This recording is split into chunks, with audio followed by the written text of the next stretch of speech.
এবারে চিকিৎসকের অবহেলায় নবজাতকের মৃত্যুর অভিযোগ উঠেছে মাদারীপুরের শিবচরে এক হাসপাতালের বিরুদ্ধে। নবজাতকের মরদেহ নিয়েও হাসপাতালে সৃষ্টি হয় ব্যাপক উত্তেজনার। ঘটনার এক পর্যায়ে নিহতের স্বজন ও বিক্ষুব্ধ জনতা হাসপাতালের কর্মকর্তা ও কর্মচারীদের 1 ঘন্টা অবরুদ্ধ করে রাখলে পুলিশ এসে পরিস্থিতি নিয়ন্ত্রণে আনে। ঘটনাটি নিয়ে এলাকা জুড়ে ব্যাপক চাঞ্চল্যের সৃষ্টি হয়েছে।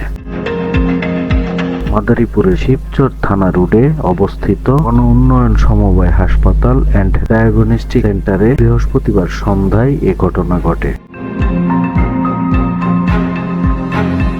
জানা যায়, উপজেলার কুতুবপুর এলাকার বাসিন্দা বাহাদুর মাতবরের অন্তঃসত্ত্বা স্ত্রী ইউলি আক্তারকে গণ উন্নয়ন সমবায় হাসপাতাল অ্যান্ড ডায়াগনস্টিক সেন্টারে সিজারের জন্য অপারেশন থিয়েটারে নেওয়া হয়। সিজারের পর নবজাতক শিশুটি কিছুক্ষণ সুস্থ থাকলেও ধীরে ধীরে নিস্তেজ হতে থাকে। অবস্থার অবনতি দেখে ডাক্তারকে জানালে তারা দ্রুত পদক্ষেপ না নিয়ে গড়িমসি শুরু করে। এক পর্যায়ে হাসপাতাল কর্তৃপক্ষ নবজাতক সহ রোগীকে ঢাকায় প্রেরণের কথা বলে।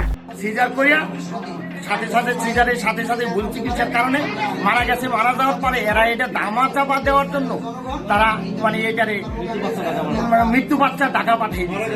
স্বজনদের দাবি, অবহেলা না করে দ্রুত ব্যবস্থা নিলে নবজাতকের এই অবস্থা হতো না। মৃত ওই নবজাতক ডাক্তার আঞ্জুমান আরার তত্ত্বাবধানে ছিল।